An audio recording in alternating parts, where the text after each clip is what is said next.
Last week, I played the starfox demo for the Switch 2. And it was real good! Apologies for this being a rather delayed video release. Right after the demo came out, I was able to stream it, but then I had to skedaddle due to a close friend of mine having a wedding and getting, married and stuff. That feeling when people your age are, getting married and having kids, but you're an anime dragon on the internet. But yes, I played the demo, and this is the video where I talk about that. When I went into this demo, I was holding my breath, fearing that the game would not really play as well as Star Fox 64 did. I talked about it in the past, but I do feel like Star Fox 64 has a fluidity to it that feels super smooth, even in the current era of gaming. There's not a single Star Fox-like that I've played yet that has that same smooth feeling. A lot of them are really good and really well done, but they're really snappy, almost rigid to play in comparison. Star Fox, particularly Star Fox 64, has always felt more natural and flowing, without being really mechanical or rigid. I hope that makes sense.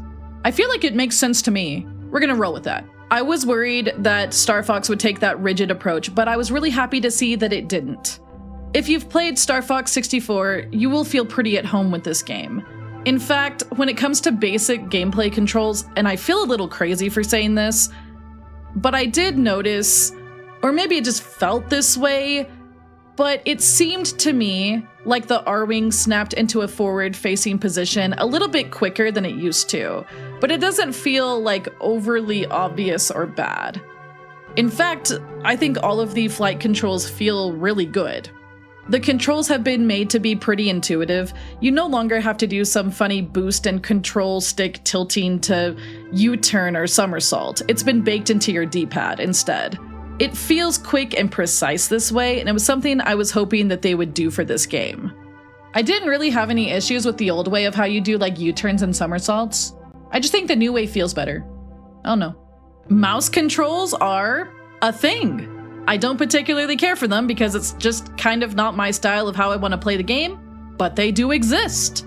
I felt the default, though, for the mouse controls was a bit overly sensitive, and the controls overall were just not as intuitive as I had hoped. That could be due to my 30 years of experience of playing the game a certain way, but I found that pretty quickly the mouse controls were just not really my cup of tea. I could probably be made to get used to them, but overall, I'm just glad that these controls are not forced for those of us who would just rather play the game in the traditional way. The demo performed well in docked mode and in handheld mode. If there were any FPS drops, I just didn't notice them at all, although I won't claim to have the best eye when it comes to things like that. Now, I've been made aware of the fact that apparently I am a Star Fox lore nerd. Who could have seen that coming? So as a resident Star Fox lore nerd, I will say I was happy with the cutscenes and the lore shown in the demo. A lot of the lore mentioned in this demo was not particularly new, but it's stuff that was relegated to things like guidebooks. Having the lore actually be in the game is really nice, and I'm glad that they have moved in that direction. I think I've said this before, but researching Star Fox 64 can be something of a pain due to how much was either not localized or was just left inside material that was not accessible to everyone. Having this stuff be accessible and be able to be enjoyed by more people is just a net positive. What really excited me was that with this demo, it appears as though the game will have alternate cutscenes depending on what ending you get in certain branching levels. Which means that each route from each individual planet has a different cutscene that follows. Which is the level of detail I personally wanted in these cutscenes, but not one that I particularly expected due to my natural pessimistic nature. Listen, I'm not used to getting what I want, and getting what I want in this particular instance was just a very pleasant surprise. But that being said, the cutscenes were amazing. They were what I had hoped for when they said that there were going to be more scenes in the game. I was scared that they were going to not really deliver much on that front, but I was wrong, and I'm so freaking happy about it. You could really feel the love that Velen Studios has for this series, and that made me, as a fan since the 90s, have a sense of relief. If you know a series is in the hands of someone who cares about it, you know that they will do their best to put out something heartfelt, something genuine. That was the impression that I got, that Velan Studios cares, and that meant a lot to me. That made me excited to see what they could do with this series in the future, if Nintendo permits them to continue to work on it. I'm working to keep this fairly spoiler-free, but some things I particularly liked about the cutscenes were the details that really set the mood. They've taken lore and woven it into these pre-mission briefs, and it's done really well. There's a whole detailed in-game reason about why we should care about going to a desolate planet like Katinas and saving the base there. It's not just go to a random base and protect it. There's in-game reason for it. It's not something stuffed in a manual. It's there, it's in your face, and that is really cool.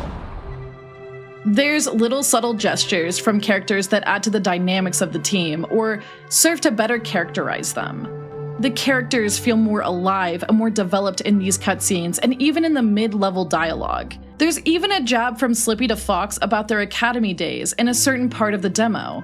This is the experience we had in the 90s, but more fleshed out on a world building and character level.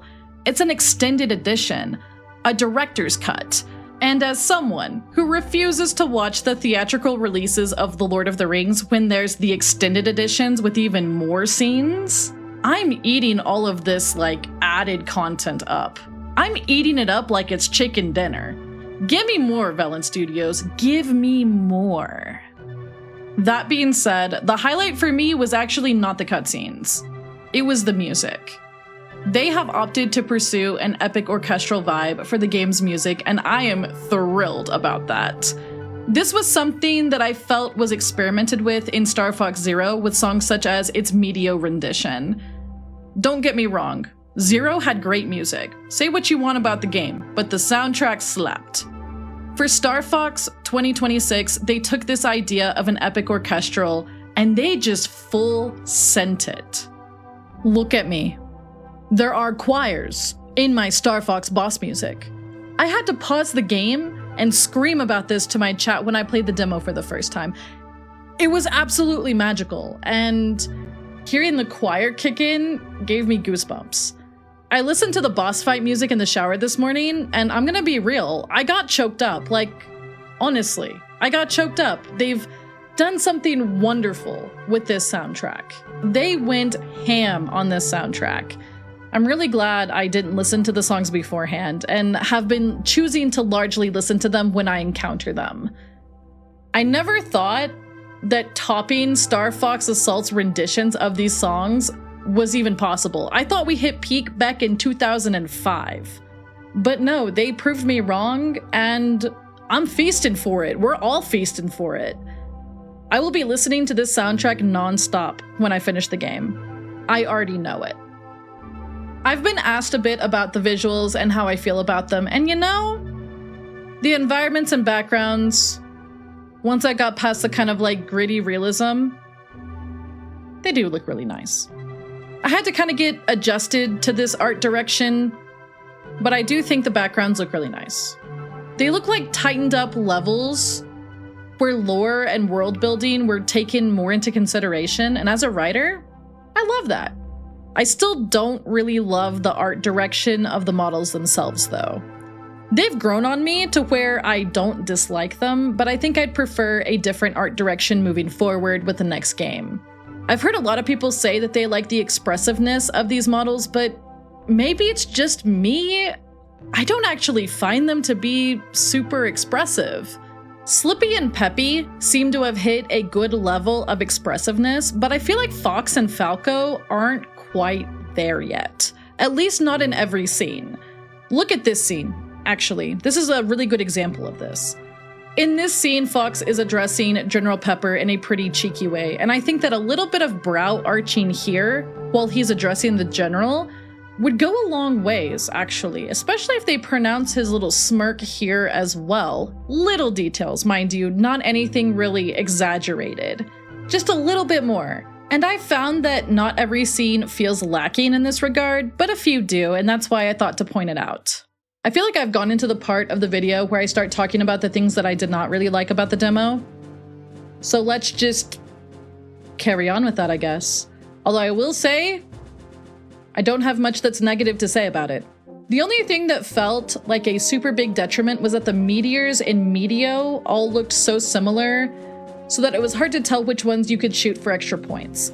Other than that, I don't really have much right now in terms of negative things. The demo was great. I had a great time playing it. Now, I will say, I have heard many complaints already about the characterizations of the cast members and some of the dialogue falling flat, as well as the voiceover. I personally don't have much to say about these things at present, as we've only been given a small piece of the game to experience.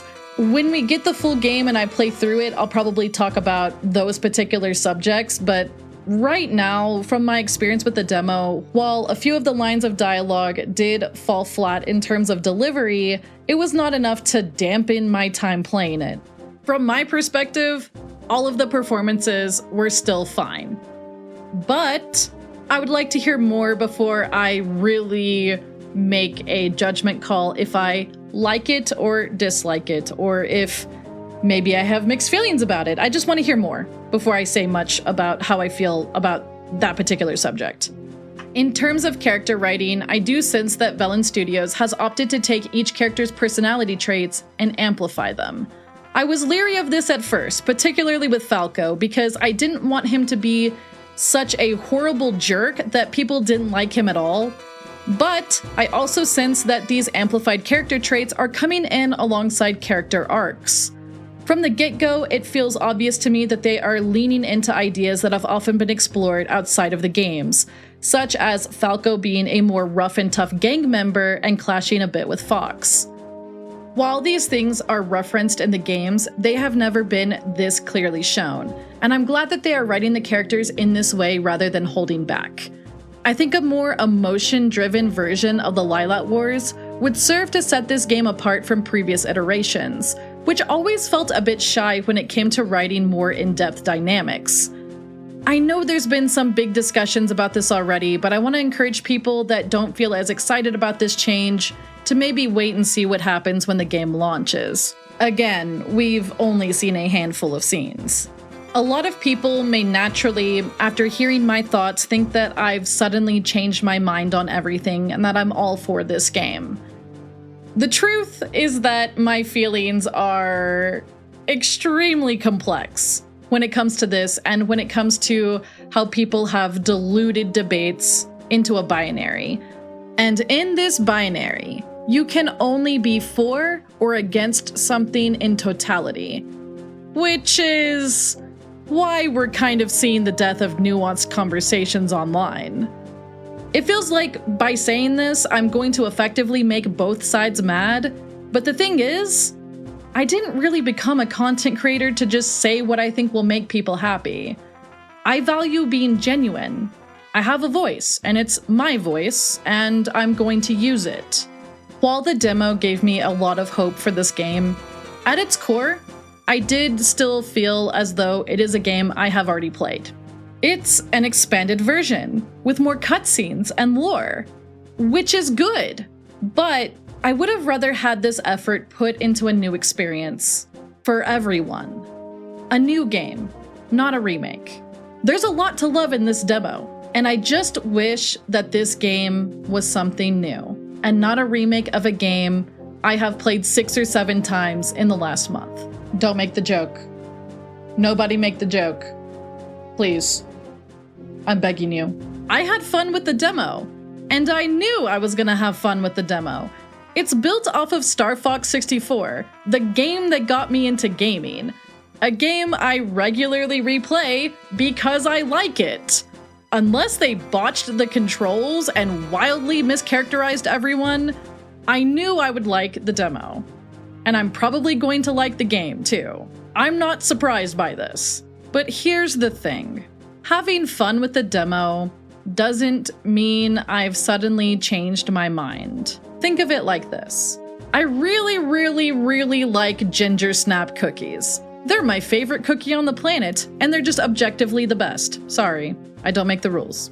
Say I go to a bakery and I order a ginger snap cookie, but the baker says they don't got any of those. So they give me a chocolate chip cookie instead. It's not what I wanted or ordered, and maybe I think they're a bit overdone when it comes to the vast array of delicious cookies out there. But when I take a bite into that chocolate chip cookie, I can't help but think to myself that it still tastes good, regardless of that. This is me with Star Fox. I would have preferred my ginger snap cookie new game, but I'm not going to lie to you and say that this demo is unfun and bad just because it's not what I wanted personally. From what I have seen of Star Fox, it is shaping up to be that definitive edition of the Lilat Wars that I was hoping it would be after it was announced. And I was hoping that so that they never have to remake it again and we can all move on. I have said it so many times at this point. I've said it in like at least 3 different videos, I think. I want this game to do well.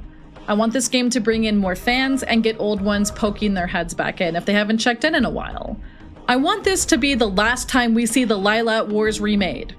And I want this to be the actual start of something new. And despite my fears, it does look like it's shaping up to go that way. And I'm really, really happy to see that. That being said, I have an announcement to make. And that is that on June 25th, I, Amalia Solaris, will be playing Star Fox for the Switch 2 on the front page of Twitch. In front of hundreds, if not thousands of people. No pressure. While I've had very vocal doubts about this game, the fact remains that I love Star Fox.